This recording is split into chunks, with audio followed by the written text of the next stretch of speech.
ये राजा खड़े हुए और कैसे हुए, परिकर बांधी उठे अकुलाई। ये व्याकुलता क्यों है, हमसे पहले कोई और ना तोड़ दे। कमर कसी, फेंट बांधी, भुजाएं अपनी मजबूत की और चले धनुष के तरफ।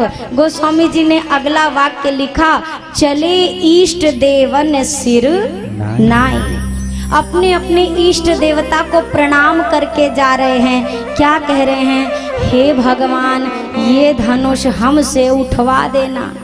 किसी ने प्रश्न किया था कि कहते हैं कि ये जब गए अपने अपने भगवान को मना के गए, तब भी इनसे धनुष क्यों नहीं टूटा।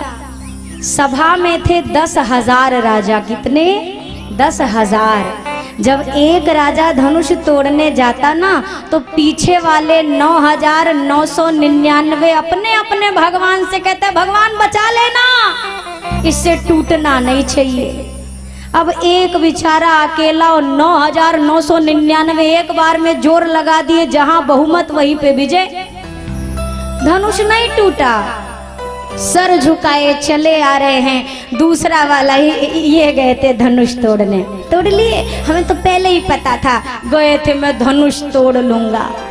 ये जो हार के लौट रहा है ना, इसने कहा जाओ बेटा, जाओगे तो पता चलेगा। अब ये पहुंचा, खड़े होके दाएं हाथ से बाएं हाथ से उठ के बैठ के हर प्रकार से धनुष पर अपने बल का प्रयास किया, पर धनुष टस से मस नहीं हो रहा। अंत में धनुष को छोड़ा, सर झुका के ये भी आ गए। पहले वाले ने कहा तोड़ लिया, दूसरे वाले ने कहा ये तो तीसरा बताएगा जो जाएगा। एक एक करके 10,000 राजा पहुंचे, पर कोई भी उस धनुष को हिला तक ना सका। गोस्वामी जी ने लिखा, वो सारे 10,000 लोगों ने निर्णय किया। क्या निर्णय? एकता में बड़ी शक्ति होती है। चलो ऐसा करते हैं, एक साथ मिल के इस धनुष का खंडन करते हैं।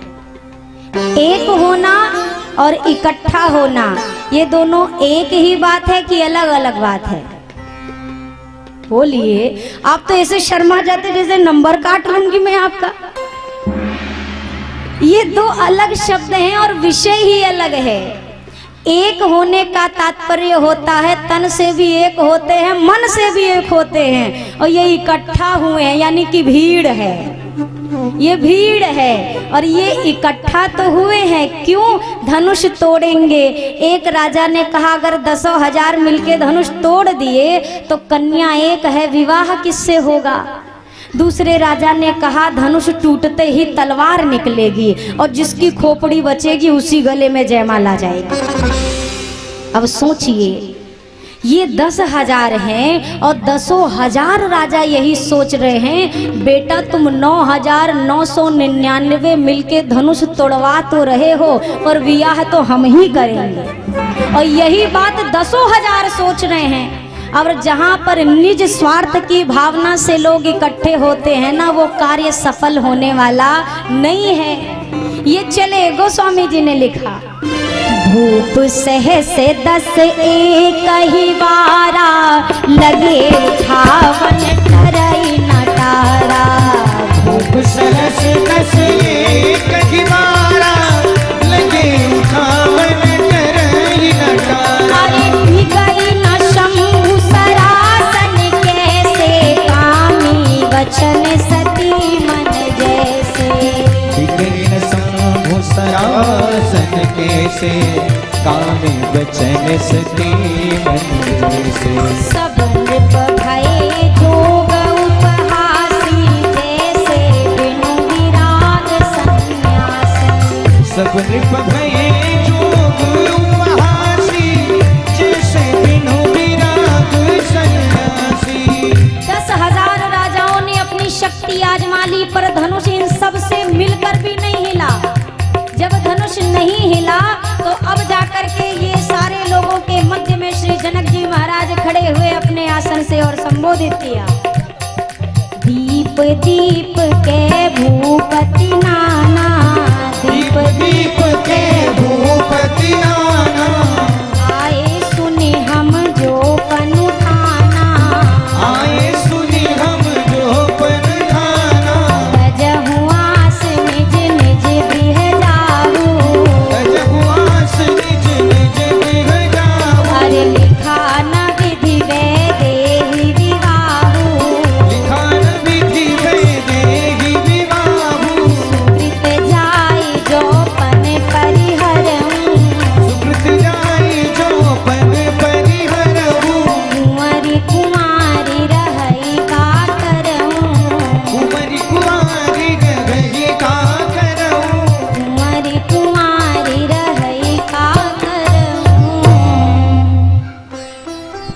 पहले कुछ हा ना विचार किया, जिससे पीछे पछताना पड़ा। यहाँ पे जनक जी महाराज खड़े हुए और मैं पधारे हुए सभी संतों का इस व्यासपीठ से बारंबार अभिवादन करती हूँ। आज राघव जी का विवाह है महाराष्ट्र। आप सभी की बड़ी कृपा, चाहे घराती रूप में हो चाहे बाराती रूप में हो, आपका आशीर्वाद हमें मिलेगा। बोलिए सियावर रामचंद्र की जय। श्री जनक जी महाराज ने जब ये स्थिति देखी, आसन से खड़े हुए और सभी जितने विराजमान थे राजाओं को संबोधित करते हुए कहा, हे देश देशांतर द्वीप द्वीपांतर से आए हुए समस्त राजाओं महाराजाओं, यहाँ कौन नहीं उपस्थित है? देवता उपस्थित हैं, पाताल तक से लोग पधारे हैं, मनुष्य वेश धारण करके बैठे हैं, लेकिन आज आप इतने सारे राजाओं में से कोई एक भी राजा धनुष को उठाना तो दूर, चाप चढ़ाना तो दूर, इसे तिल के दाने इतना इसकी जगह से हिला तक ना सका। आज आप सभी की इस स्थिति को देखकर मुझे स्वयं पर आज रोष आ रहा है। अगर मुझे पहले पता होता कि इस धरती पर कोई वीर बचा ही नहीं है, तो मैं ऐसी प्रतिज्ञा करके अपनी जग हंसाई कदापि ना कराता। आज आप लोगों ने मुझे धर्म संकट में डाल दिया है। अगर मैं आज अपनी प्रतिज्ञा को तोड़ता हूं तो पूर्वजों की कमाई हुई कीर्ति का मैं नाश करूंगा, और अगर आज मैं प्रण पर अडिग रहता हूं तो मेरी बेटी आजीवन कुंवारी रहेगी। मैं क्या करूं? एक बार श्री जनक जी ने कह दिया है कि इस आप लोग यहाँ पर पधारे, धनुष नहीं तोड़ पाए, मुझे लगता है धरती पर कोई वीर नहीं बचा है। एक बार कह चुके हैं ना कि वीर विहीन मही में, एक बार बोल चुके हैं, लेकिन आप दर्शन करिए, दोबारा जनक जी ने यही बात दोहराई है कि आज के बाद कोई अपने को वीर मत कहना। दो बार कहने की क्या आवश्यकता है? हमारे संत भगवान कहते थे कि यहाँ जनक जी महाराज परम ज्ञानी हैं। जनक जी महाराज जानते हैं ये जितने खड़े हुए हैं इनसे कुछ होने वाला नहीं है। जो बैठा है वही सारा काम करेगा, पर बैठे हुए को खड़ा कैसे करें? और राम जी तो परम सरल स्वभाव के हैं, वो अपने मन से तो खड़े होंगे नहीं।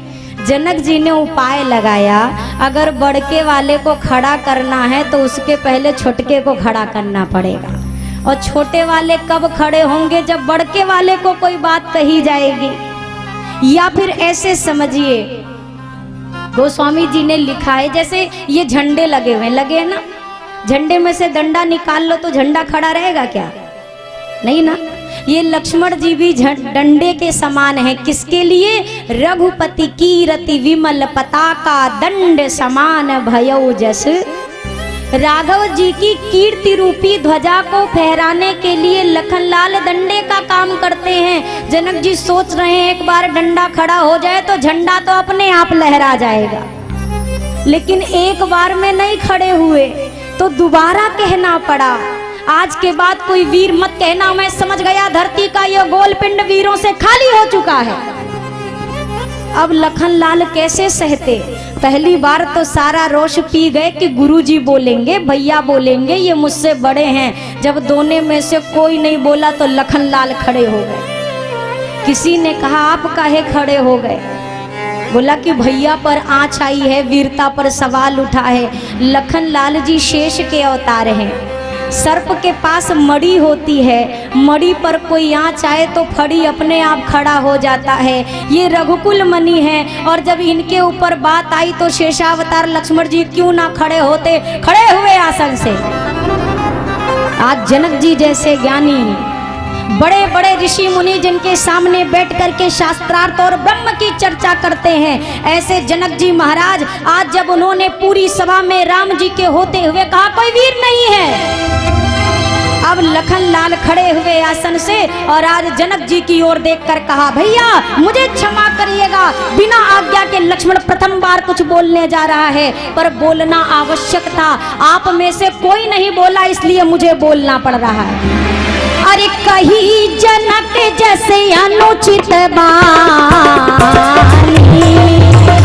जनक जैसे अनुचित बानी, अरे वीर्यमान रघुकुल मणि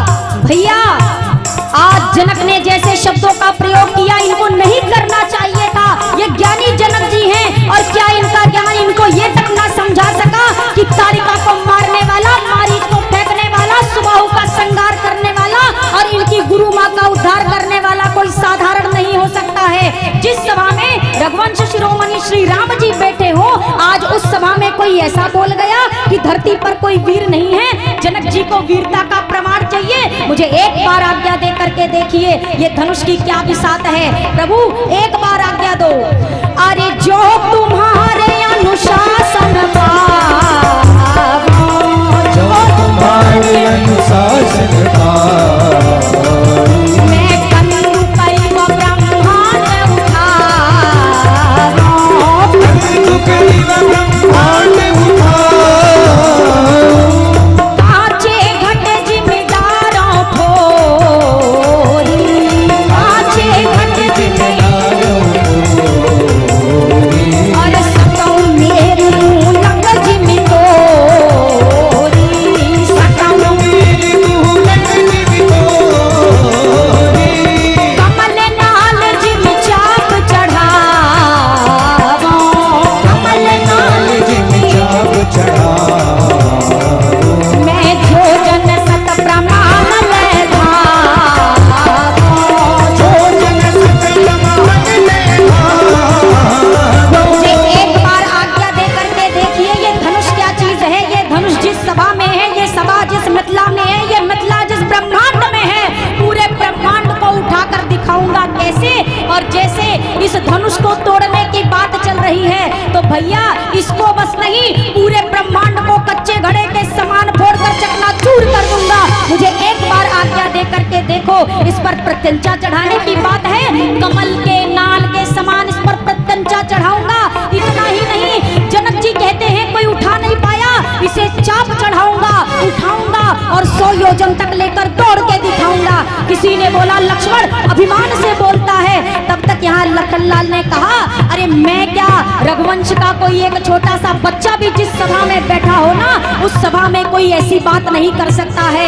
अरे अगर साक्षात यमराज भी आ जाए तो रघुवंश का वो बालक यमराज से टक्कर लेता है पर पीठ नहीं दिखाता है। रही समाज बीच नो दिनेश वंश बाल को, ये सुबह कुछ सुने कुबैन दे ना जवाब हाल काल को। इतै तो भानुवंश के निशान विराजमान है, प्रत्यक्ष जानते विदेह सात्विकी सुजान है। अबे न वीर दे वसुंधरा विहीन हो गई, कहीं वृथा विदेह बात नाम सोच ले लई। जो आज नाथ ने सो निदेश ने पाऊं मैं, तो ये समाज बीच खेल के विदेह को दिखाऊं मैं। कहाँ मुख है करो न जो, धरो न चाप हाथ में, असत्य ना बदो सदा आहे सुनात ना साथ में। और तोड़ो छत्रक दंड जिमी मैं तो प्रताप बलनाथ, और जो न करो प्रभु पद शपथ, पुण्य न धरो धनु हाथ, पुण्य न धरो धनु हाथ नाथ याही प्रण रोपो। मैं उलटी गए ब्रह्मांड निमिष में यदि मैं कोपो, ये सब राजन को चार करो नाहिन मुख मोरो। और चरण कमल उरलाय नाथ पल महधनु तोरो, चरण कमल उरलाय नाथ पल महधनु तोरो। लखनलाल ने शब्द बोले, असर कहाँ तक गया, पूरी धरती पर धरती कांपी, सभा में बैठे लोग कांपे। तब तक गोस्वामी जी ने लिखा, अरे लखन सकोप वचन जे बोले, सकोप वचन जे बोले, अरे डगमगाई महती गज डोले, डगमगाई महती गज डोले, डगमगाई महती गज डोले। धरती कांपी, लखनलाल खड़े हैं, भैया आज्ञा दो तोड़ दूं। विश्वामित्र जी ने कहा राम जी जल्दी बुलवाइए, सहियों में ना तोड़ दे, जल्दी बुलाइए। राघव जी ने मुख से नहीं, कई लोग कहते हैं आप राम कथा कहती हैं, आप कहती हैं ज्यादा क्रोध नहीं करना चाहिए। अरे आपकी कथा में लक्ष्मण जी गुस्सा वाले, शंकर बाबा ने क्रोध किया, तो हम क्यों ना करें। थोड़ा होश से देखो, लखनलाल जोश में है पर कितने होश में हैं। राम जी ने मुख से नहीं कहा कि आओ, सय नहीं रघुपति लखन निवारे, आंख के इशारे से राम जी के लखनलाल चले आए, आंख के इशारे से। अब आप बताओ, आपको गुस्सा हो जाए, आंख का इशारा, जो पकड़ के लावे वही पहले पिटे। तुम हटो, तुम नहीं जानते हो ये हमारा गुस्सा है। जैसे ये लाइट है ना, एक बटन दबाओ तो चालू है, एक बार दबा दो तो अब पंखा भी ऊपर लटका होगा घर में सबके, उनको एक बार चालू कर दो तो बंद करने के बाद भी 10-12 चक्कर तो मार ही लेते हैं। हमारा आपका क्रोध वैसा ही है जिसमें हम जोश में तो आते हैं पर होश में नहीं। राम जी ने अपने पास बुलाया, जैसे छोटे से शिशु को समझाया जाए। लखन लाल से कहा, मेरे वीर भैया मेरे मान को रखैया लाल, अरे मेरो अपमान मिथिलेश जू न कीन हो है। भैया मेरा अपमान कैसे हुआ? अगर मैं इन राजाओं के साथ धनुष तोड़ने जाता तब तो मेरा अपमान था, जब मैं गया ही नहीं तो मेरा अपमान कैसा? भैया शांत हो जाओ, देखो धरती हिल रही है, सभा हिल रही है, लोग हिल रहे हैं। लखन लाल ने कहा, सब तो हिल लिए लेकिन अभी भी 2 नहीं हिल रहे हैं, एक आप एक धनुष। और जब तक ये 2 अपनी जगह से ना हिलेंगे तब तक हमारा क्रोध शांत होने वाला नहीं है। गुरुदेव ने अब जब देखा कि सही समय है, भैया जो वीआईपी होते हैं ना उनको भीड़ में नहीं घुसाया जाता है। और ये तो संसार के सबसे बड़े, जितना वी लगा लो आपका वी खत्म हो जाएगा पर आईपी खत्म होने वाला। ये तो वो हैं। यहाँ पर विश्वामित्र जी ने जब उचित समय देखा, अब राघव जी के शीश पर वरद हस्त रख के कहा, राघव जी उठिए। राम जी ने कहा, क्यों? बोला, तोड़ दीजिए। क्यों तोड़ूं? अरे वैदेही तो मेरी ही आदि शक्ति है, क्या इसके लिए तोड़ूं? क्या इन सबको बताने के लिए तोड़ूं कि रघुवंशियों में कितना प्रताप होता है? गुरुदेव ने कहा, ना अपना प्रताप दिखाने के लिए तोड़िए, ना सियाजू को प्राप्त करने के लिए तोड़िए, तो क्यों तोड़िए? एक पिता के संताप को दूर करने के लिए तोड़िए। गुरुदेव ने कहा, रामा विश्वामित्र समय शुभ जानी, रामा सिया रामा। रामा विश्वामित्र समय शुभ जानी, राम सिया राम। रामा बोले अति स्नेह मय वाणी, रामा सिया राम। रामा बोले अति स्नेह मय वाणी, राम सिया राम। रामा उठहु राम भंजहु भव चापा, रामा सिया राम। रामा उठहु राम भंजहु भव चापा, राम सिया राम। रामा मेटहु तात जनक परितापा, रामा सिया राम। रामा मेटहु तात जनक परितापा, राम सिया राम। रामा सुनि गुरु वचन चरण सिरुनावा, रामा सिया राम। रामा सुनि गुरु वचन चरण सिरुनावा, राम सिया राम। रामा हर्ष विषाद न कछु रे आवा, रामा सिया राम। रामा हरस विषाद ना कछुर नावा, राम सिया राम। रामा सहज ही चले सकल जग स्वामी, रामा सिया राम। रामा सिंह जग चले सकल जग स्वामी, राम सिया राम। रामा माते मंजुवर कुंजर गामी, रामा सिया राम। रामा मंजुवर कुंजर गामी, राम सिया राम। रामा माते मंजुवर कुंजर गामी, रामा सिया राम। राघव जी ने गुरुदेव के कहने पर वहां से प्रस्थान किया, चरणों में सिर नवाया और गोस्वामी जी कहते हैं, चले हैं तो कैसा प्रभु का यहाँ पर व्यवहार है। हर्ष विषाद न कछु उर आवा। ना कोई बहुत विशेष हर्ष हो रहा है कि मैं इतना बड़ा कार्य करने जा रहा हूं जो कोई ना कर पाया, ना कोई विषाद है कि जो कोई ना कर पाया क्या मैं कर पाऊंगा। सहज मुद्रा में राघव जी चले और गोस्वामी जी की यहाँ पर लेखनी की आप सावधानी देखो। गोस्वामी जी कितनी सहजता से एक बात यहाँ प्रदर्शित कर रहे हैं, सहज ही चले सकल जग स्वामी। यहाँ गोस्वामी जी ने ना दशरथ नंदन लिखा, ना कौशल्या नंदन लिखा, ना रघुकुल नंदन लिखा। गोस्वामी जी ने लिखा ये जा रहे हैं, जानते हो कौन है? ये पूरे संसार का मालिक चल के जा रहा है और पूरे विश्व को चलाने वाला, विश्व का निर्माण करने वाला, विश्व का पालन पोषण करने वाला जब चले हैं मेरे राघव जी तो कैसे, बिल्कुल सहजता से। और प्रभु की यहाँ पे चाल कैसी है, गोस्वामी जी कहते हैं जैसे मतवाला मदमस्त हाथी अपने लक्ष्य की ओर धीर गंभीर चाल से चला जाता है, मेरे राघव जी वैसे ही जा रहे हैं। हाथी की उपमा गोस्वामी जी ने दी है।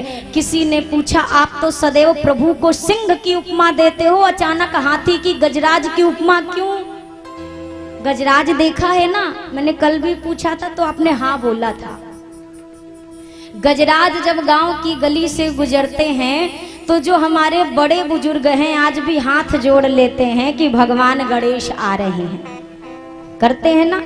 ये आगे का हाल होता है, आगे हाथ जोड़ के खड़े रहते हैं। और गजराज के पीछे का हाल होता है, गांव के जितना खाली कुत्ते हैं सब गजराज के पीछे। और दोनों के बीच में गजराज क्या करते हैं, हाथ जोड़ने वाले के पास रुकते नहीं हैं और भौंकने वाले की तरफ देखते नहीं हैं। वो क्यों? अच्छा, क्या हाथी जवाब नहीं दे सकता श्वान को? एक बार लपेट के फेंके तो महाराज का आता पता ना चले कि कहाँ हड्डी गई। लेकिन हाथी का स्वभाव कैसा है, वो जवाब नहीं देता। क्यों? मानो गजराज कहते हैं ये तो गांव के आदमी हैं, इनको भौंक भाग के यहीं रहना है, हमें तो बड़ी दूर तक जाना है।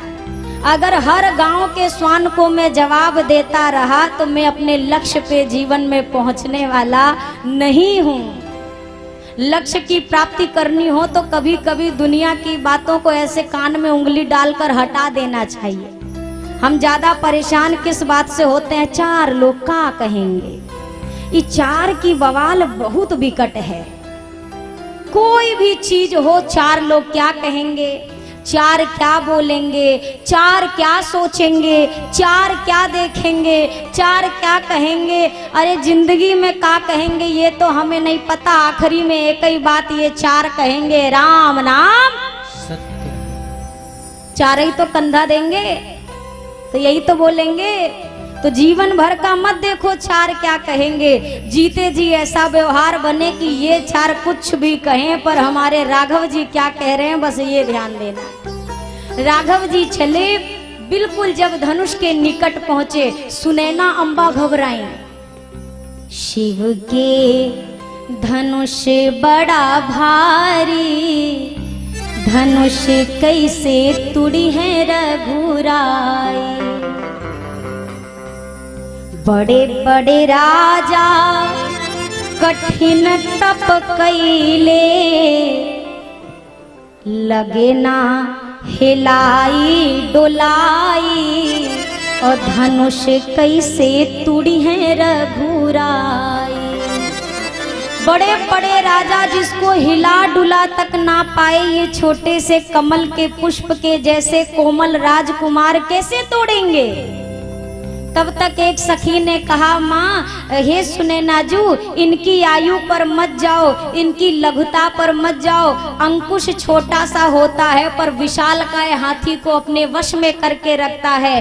मंत्र छोटा सा होता है, समस्त देवियों को देवताओं को अपने वश में करके रखता है। कुंभज ऋषि ने एक अंजलि में पूरे समुद्र का पान कर लिया था। तो कभी भी किसी के गुण का अनुमान, उसकी आयु या लघुता का अनुमान नहीं लगाना चाहिए। मैया सुनैना का तो जो मन का भाव था वो तो सही हुआ। इधर जब धनुष के सामने राम जी खड़े हैं पर तोड़ नहीं रहे। किशोरी मैया व्याकुल हैं, भगवान गणेश से कहती हैं, गणनायक वरदायक देवा, हे भगवान गणेश, आप तो वर देने में अग्रगण्य हो, आप एक कृपा करो ना, ये धनुष मेरे राघव जी तोड़ लें, ऐसा करो। फिर मैया गौरी की उपासना की। हे माँ, आज तक आपकी जो पूजा की है उसका फल अगर बनता हो तो इनसे धनुष तुड़वा लो। मैया को अभी भी शांति नहीं है मन में। अंत में कहा, अब मोहि शंभु चाप गति तोरी। हे शिव धनुष, अब मुझे आपका सहारा है। शिव धनुष ने कहा, आप मुझे आज्ञा करिए कि मुझे करना क्या है। शिव धनुष से मैया ने कहा, देखो राम जी आपके पास जब आए ना तो आप हल्के हो जाना, उनके तोड़ने से पहले ही। शिव धनुष ने हल्का होकर के पूछा, माँ इतना ठीक है? और हल्के। फिर हल्का हुआ। शिव धनुष ने कहा, माँ अगर मैं ज्यादा हल्का हो गया, इन अभिमानी राजाओं में से कोई राजा आया और मुझे तोड़ के चल दिया तो? मैया ने कहा, एक काम करो, अभी तक उन राजाओं का बल लेकर मनहु पाई भट बाहुबल अधिक अधिक गरुआई, उनका बल लेकर आप नहीं हिल रहे थे। अब एक काम करो, अपना सारा भार इन मूर्ख राजाओं पर डाल दो, अब ये अपनी कुर्सी से ना हिल पाए। निज जड़ता लोगन पर डारी, सारा भार डाल दो इन पर। शिव धनुष हल्का हुआ। इतना ठीक है मैया? मैया ने कहा, ना ना ना ना, और हल्के हो। और हल्का हुआ, और हल्के हो, और हल्का हुआ। शिव धनुष बार बार कहते हैं, माँ इतना ठीक है, इतना ठीक है। जानकी मैया ने कहा, देखो बार बार पूछो नहीं, बस इतना समझ लो, ये जो आपके सामने खड़े हैं ना, इनको फूल तोड़ने में भी पसीना आता है। अब उसी के हिसाब किताब लगा के आप हल्के हो जाओ। मैं बताऊंगी नहीं कि ये कितने कोमल हैं। कोई संत कहते थे कि धरती माँ ने ना इस धनुष को पकड़ रखा था। क्यों? कि मेरी बेटी, मेरी पुत्री किसी अभिमानी के हाथ में नहीं जानी चाहिए। भगवान शेष यानी कि लखनलाल और धरती मैया का था कि तब तक धनुष पकड़े रहूंगी। कब तक? जब तक राम जी सामने नहीं आते। धरती माँ ने कहा, तो लेकिन मुझे पता कैसे चलेगा कि अब राम जी आ गए हैं धनुष तोड़ने? लखनलाल ने कहा कि हम आपको एक इशारा करेंगे, जो किया है मानस में। राम जी के धनुष तोड़ने के पहले लखनलाल खड़े हुए और लगे दाहिने पांव से धरती को दबाने। सभा वाले कह रहे हैं, बड़का तो तोड़ने खड़ा हुआ है, छोटका काहे खड़े हुए हैं, ये हो क्या रहा है? तब तक इधर लखनलाल, हे कक्षपवारा अशेष दिगदंत अशेष सावधान धरि धीर धारी धरनी तन देखो, रघुनंदन रघुवंश शिरोमणि शिव धनु तोरे, हो सबे सानध्य आज को मुख नहीं मोरे। सभी सावधान, हे कक्षप, हे शेष, हे वराह, सभी लोग सावधान होकर अपनी अपनी स्थिति को मजबूत कर लीजिए। मेरे रामचंद्र जी, मेरे भैया धनुष का खंडन करने जा रहे हैं। कहीं ऐसा ना हो कि धनुष की भयंकर टंकार से पृथ्वी का छोर आपके मुख से निकल जाए। सावधान सावधान सावधान। सभी को सावधान किया। राघव जी ने देखा सारी व्यवस्था पक्की हो गई। अब राघव जी ने धनुष की ओर देखा। कैसे देखा? जैसे भगवान गरुड़ किसी छोटे से सर्प की ओर देखते हैं। और गुरुदेव को प्रणाम किया। कहा? वशिष्ठ जी को श्री अयोध्या धाम में मन ही मन। और आगे गोस्वामी जी ने लिखा, जितने मिथिलापुर वासी थे ना, जैसे राघव जी सामने खड़े, सब अपने अपने भगवान से कहते, विधाता जो भी पूजा अर्चना की है ना, कृपा करके ये धनुष ये संवर के सरकार से तुड़वा देना।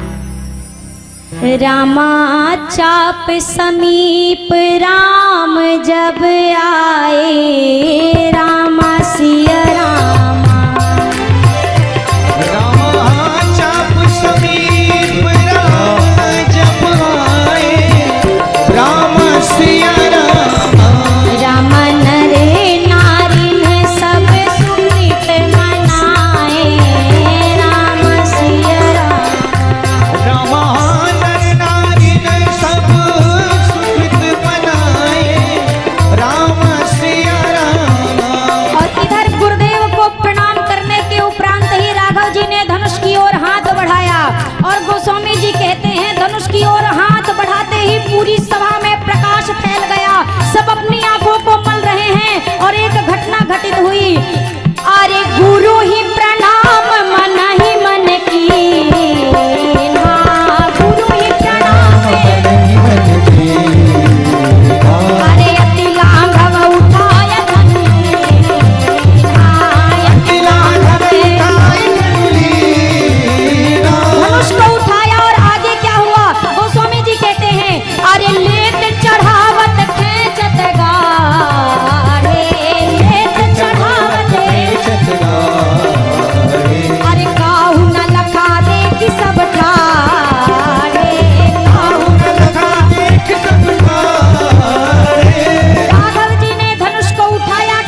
साथ एक भयंकर जो आवाज हुई, सभी देवताओं ने कानों पर हाथ रख लिए। सूर्य भगवान के रथ की दिशा बदल गई। कहना शुरू किया, कोदंड खंडेउ, कोदंड खंडेउ। गोस्वामी जी ने कहा, राम तुलसी जयति वचन उचारहि। बोलिए सियावर रामचंद्र की। जैसे ही धनुष टूटा, मैया जी को सखियां लेकर के आती हैं। क्यों? जयमाल के लिए। मैया के हाथ में, अच्छा एक भाव 6 बजे की फास्ट है, हमें लगा हमारी तेज चल रही है, ये तो सहियों में बज गया। बोलिए सियावर रामचंद्र की। शिव धनुष, जैसे ही शिव धनुष टूटा, धरती पर पड़ा था ना, भाव बहुत सारे हैं, हमारे पास समय भी बहुत सारा है, कमी आप ही के पास पड़ जाती है। उस टूटे हुए शिव धनुष से अभिमानी राजाओं ने 2-4 बातचीत की। क्या बातचीत की?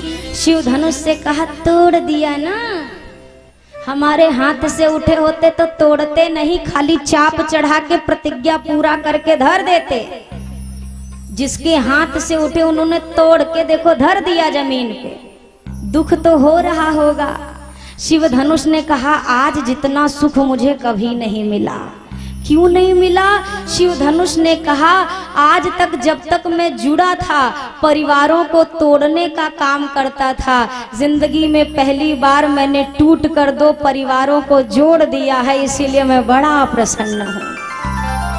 कहा, लेकिन तब भी तोड़ तो दिया ना।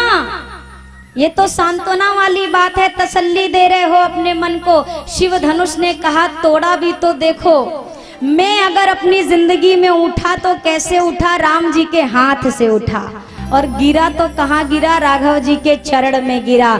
हम आप जीवन में एक बात ध्यान रखें, अगर ऊंचाई मिले तो गर्व से कहो कि इसमें मेरे राम जी का हाथ में है, और कभी ठोकर लगे तो आकर राघव जी के चरण में बैठकर कहो कि जाऊं कहाँ तजी चरण तुम्हारे। जीवन में ऊंचाई मिलने पे अगर किसी की कृपा है तो राम जी की कृपा। शिव धनुष कहता है, और उन्होंने किया भी तो 2 टुकड़ा किया, पर बीच की जो डोरी है देखो ना, 2 टुकड़े के बाद भी वो डोरी जुड़ी हुई है। मानो ये प्रेम की डोर है। मैं 2 भाग में हूँ, एक भाग से माँ जानकी का हुआ, एक भाग से श्री राम जी का हुआ। मेरी तो आज चकाचक आनंद हो गया। ते छन राम मध्य धनु तोरा। मध्य का सीधा सा अर्थ होता है बीच में। किसके बीच में? कहाँ बीच में? बहुत सारे भाव आते हैं, लेकिन 1 या 2 का ही वर्णन करूंगी। यहाँ पर 3 राम संसार में प्रसिद्ध हुए हैं, परशुराम, राघव राम, बलराम। यहाँ संतों ने मानो कहा कि न परशुराम ने तोड़ा, न बलराम ने तोड़ा, मध्य वाले राघव राम ने धनुष का खंडन किया। इसीलिए गोस्वामी जी ने लिखा, ते छन राम मध्य धनु तोरा।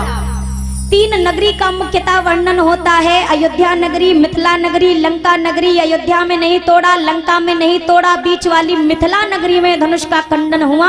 इसीलिए लिखा है कि ते छन राम मध्य धनु तोरा। ना देव रूप में, ना दानव रूप में, बीच वाले मानव रूप में धनुष का खंडन हुआ। इसीलिए लिखा, ते छन राम मध्य धनु तोरा। और साथ ही साथ और सारे हैं, पर समय की कमी। एक भाव जो मिथिला का है, न गोरक्के ने तोड़ा, न करिक्के ने तोड़ा, बीच वाले संवर के सरकार ने धनुष का खंडन किया। इसीलिए लिखा, ते छन राम मध्य धनु तोरा। बोलिए सियावर रामचंद्र की। अब किशोरी अम्बा जो मेरी जयमाल लेके पधार रही है। किशोरी चली आवे है धीरे धीरे, किशोरी चली आवे है धीरे धीरे, किशोरी चली आवे है धीरे धीरे, किशोरी चली आवे है धीरे धीरे, है धीरे धीरे, है होले होले, धीरे धीरे है होले होले, है धीरे धीरे धीरे, है होले होले, धीरे धीरे है होले होले। मेरी लाडो चली आवे है धीरे धीरे, लाडो चली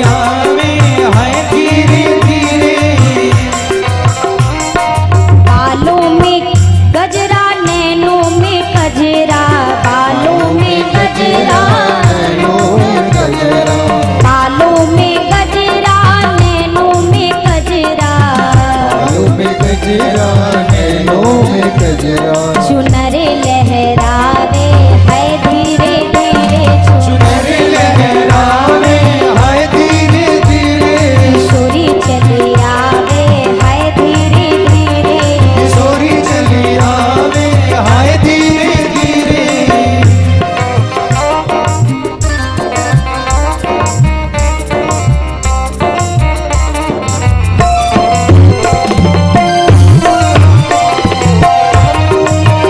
बोलिए सियावर रामचंद्र की।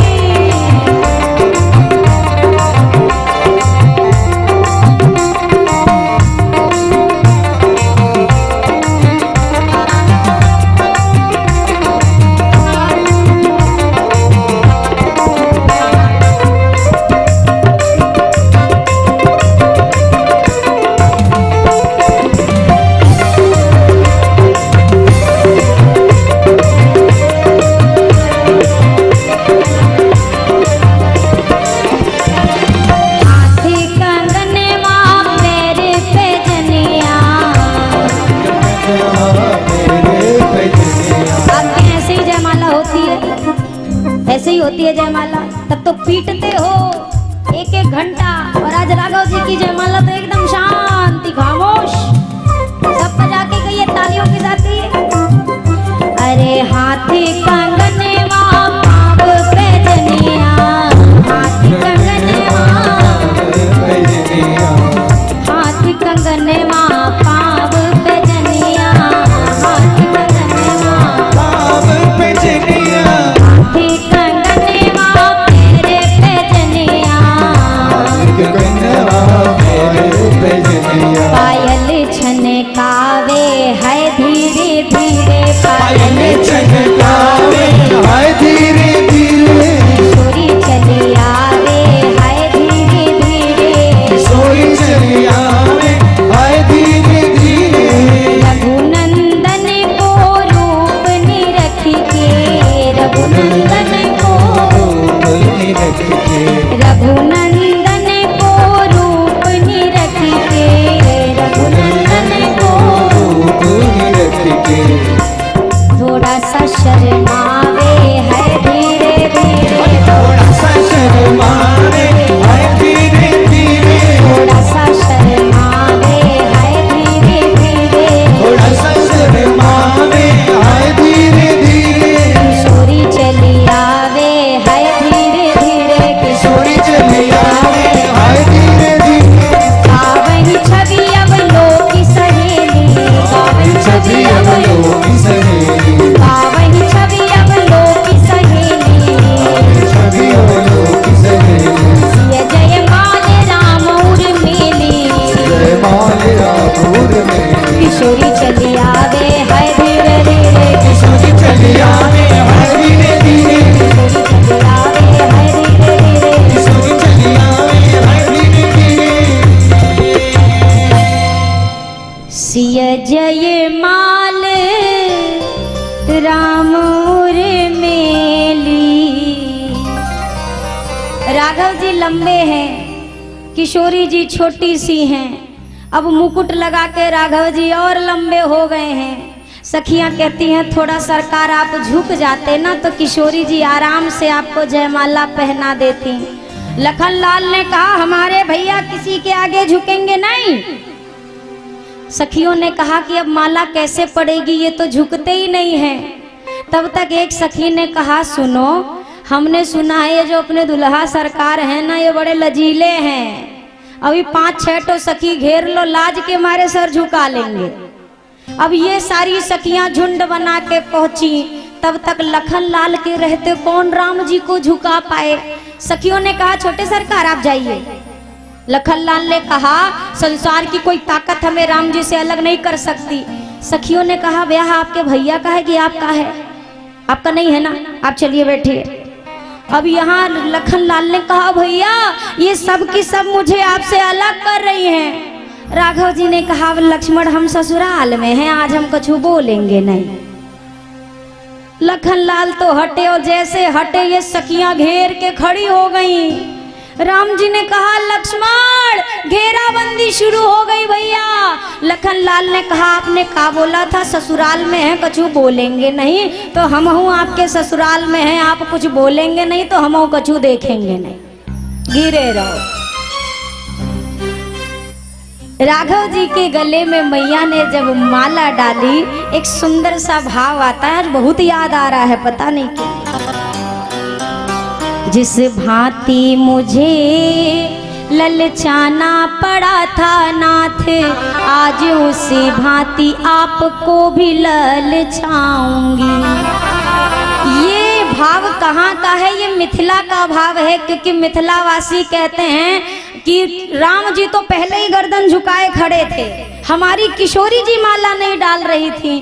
क्यों नहीं? किशोरी जी ने कहा आप ना धनुष तोड़ने में आपने भी बढ़िया समय लगाया था।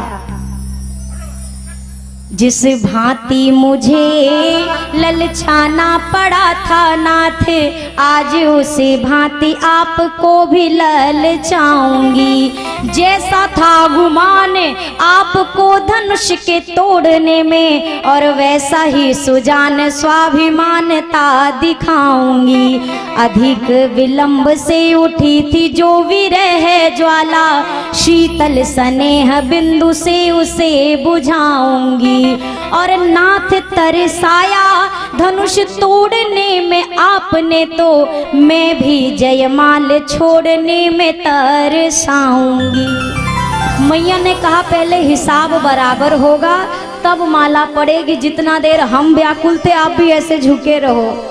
राघव जी ने कहा ये अभिमानी राजा का कहेंगे, सर झुका लिया अपने ससुराल में आकर।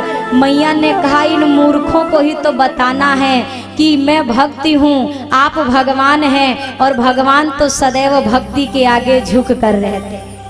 ज्ञानी जिस ब्रह्म को बताते नित्य निराकार, भक्त उस ब्रह्म को साकार कर दिखाते हैं। और ज्ञानी जिस ब्रह्म को बताते अपना स्वरूप, भक्त उस ब्रह्म के भी पिता बन जाते हैं। राघव जी के गले में माला पड़ी, ये अभिमानी राजा कहाँ चुप बैठने वाले। एक ने कहा राजकुमार को बांध लो, कन्या को छुड़ा लो, जनक जी बीच में आए तो उनको भी मत छोड़ना। लखनलाल ने कहा भैया ये तो अब बहु नहीं चुप हो रहे, टूट गया तब भी नहीं चुप हो रहे, अभी भी बोलते जा रहे। राघव जी ने कहा लक्ष्मण धीरज धरो, इनके इलाज के लिए बाबा जी चल चुके हैं और थोड़ी देर में पहुंच जाएंगे, सारा इलाज इनका हो जाएगा। ये जितने थे ना पकड़ लो। इतने में मिथिला के उस सभा के द्वार पर एक घटना घटी। तेही अवसर सुनि शिव धनु भंगा, आयो भृगुकुल कमल पतंगा। तेही अवसर सुनि आयो भृगुकुल कमल पतंगा। और किशोर भूति भल राजा, भाल विशाल त्रिपुंड विराजा। और किशोर भूति भल राजा, भाल विशाल त्रिपुंड विराजा। तेही अवसर सुनि शिव धनु भंगा, आयो भृगुकुल कमल पतंगा। महेंद्र पर्वत से श्री परशुराम जी का आगमन हो गया। अब ये जो राजा ऐसे करा था ना, छुड़ा लो। इधर परशुराम जी पे निगाह पड़ी तो लो के समय जो मुंह खुला था वो खुला का खुला, एक हाथ ऊपर एक हाथ सामने, हाथ नहीं नीचे हो रहा। बगल वाले ने कहा हाँ बोलो बोलो हम तुम्हारे साथ हैं। इसने कहा बोलो नहीं, देखो बाबा जी आए गए। अब एक राजा ने कहा एक बात बताओ, तुम्हें क्या लगता है कि हमसे क्या धनुष नहीं टूटता? अरे जो बच्चा तोड़ ले गया हम नहीं तोड़ पाते, हमें पहले से पता था कि ऐसा कुछ होगा, बाबा जी आएंगे और होगा बवाल, इसीलिए जान के नहीं तोड़ा हमने। दूरदर्शिता। एक आदमी ट्रेन के पटरी पे मरने गया, लोगों ने रोका मत मरो, जिंदगी कीमती है। उसने कहा आज पक्का फैसला है, मरे बिना तो जाएंगे नहीं। तब तक एक व्यक्ति ने देखा अपने सिरहाने इतनी रोटी दबाए बैठा था। किसी ने कहा मरने आए हो तो रोटी काहे लेके आए हो? बोला मूर्ख आदमी, ट्रेन लेट हो गई तो कब भूखों मरेंगे। दूरदर्शिता। ये राजा कहते हमें पता था। अच्छा राजा मन ही मन खुश हो गए, अच्छा हुआ हमने तो तोड़ा नहीं। मन ही मन कहते हैं भगवान बचा लिए। आज तोड़े होते तो बाबा जी आज तो छोड़ते नहीं। और फिर कहते हैं अच्छा हुआ जो हमने नहीं तोड़ा। अब ये राजकुमार को पता चलेगा, जो माला पहनी है ना, अब भाई पता चलेगा। अच्छा, सबसे पहले आप दर्शन करो, श्री जनक जी महाराज ने किशोरी अम्बा जी को बुला के प्रणाम कराया और परशुराम जी ने आशीर्वाद दिया। गंगा और जमुन जौलो, सूर्य और क्षिति जौलो, नभ में आकाश जौलो, उदधि घनो रहे, तौलो श्री जनक दुलारी, जनक जू की तुम्हारे सुहाग, सिर में से दूर बनो रहे। किशोरी जी, जब तक गंगा यमुना की धार है, शालिग्राम की मूर्ति है, तुलसी मैया का बिरवा है, सूर्य और चंद्रमा है, तब तक आपके मांग का सिंदूर अटल रहे, अजर रहे, अमर रहे। का पता था अगला पाला उन्हीं से पड़ने वाला है। इसी के साथ विश्वामित्र जी ने दोनों राजकुमारों को भी प्रणाम कराया। कोल पर शेष जौलो, शेष पर भूमि जौलो, भूमि पे पयोधि जौलो, जल सो भरो रहे। सागर पर अग्नि जौलो, अग्नि पर वायु जौलो, वायु पर व्योम जौलो, नभ सो तनो रहे। नभ पर चंद्र जौलो, चंद्र पर सूर्य जौलो, सूर्य पर इंद्र जौलो, देवता बनो रहे। बंधु के समेत तौलो, प्राण होते प्यारे राम, सिर पे तुम्हारे राज छत्र योतनो रहे। इनको भी आशीर्वाद दिया, जुग जुग जियो लाल जी। ये राजा मन ही मन प्रसन्न थे कि अब राजकुमार की खबर लगेगी। अब जनक जी के तरफ धनुष को टूटा देखा, जनक जी से पूछा, कहो जनक, धनुष के ही तोड़ा? ये इतनी बड़ी सभा कैसे लगी है? हे जनक, कहो क्या कारण है? ये ऐसी भीड़ भाड़ क्यों है? ये अभी शोर सा कैसा था? वीरों में छेड़छाड़ क्यों है? ओ मिथिलापति, अब ये बतला, ये धनुहा किसने तोड़ा है? किसने इस बड़े स्वयंवर में सीता से नाता जोड़ा है? अत्यंत शीघ्र बतला उसको, वरना चौपट कर डालूंगा। ये जितनी भी धरती है तेरी सब उलट पलट कर डालूंगा। जनक जी से कहा, जल्दी बताओ। सो बिलगाई बिहाई समाजा, जिसने धनुष तोड़ा है वो खुद आकर अलग खड़ा हो जाए। ये राजा मन ही मन प्रसन्न थे। अब चलो हम तो बच गए, राजकुमार का जो होगा होगा। इतने में परशुराम जी ने अगली लाइन बोल दी, नत मारे जई हैं सब राजा। अपने मन से नहीं आया तो जितने बैठे हैं सब मरेंगे। अब ये बेचारे एक ने कहा, जाके बता दो हमने नहीं तोड़ा है, इसने तोड़ा है। राजा ने कहा, बताने वाला तो पहले मरेगा। काहे कि कहेंगे जब टूट रहा था तो तुम क्या कर रहे थे, रोका काहे नहीं? किसी की इतनी हिम्मत भी नहीं कि जाके कह दे हमारा कोई कसूर नहीं है।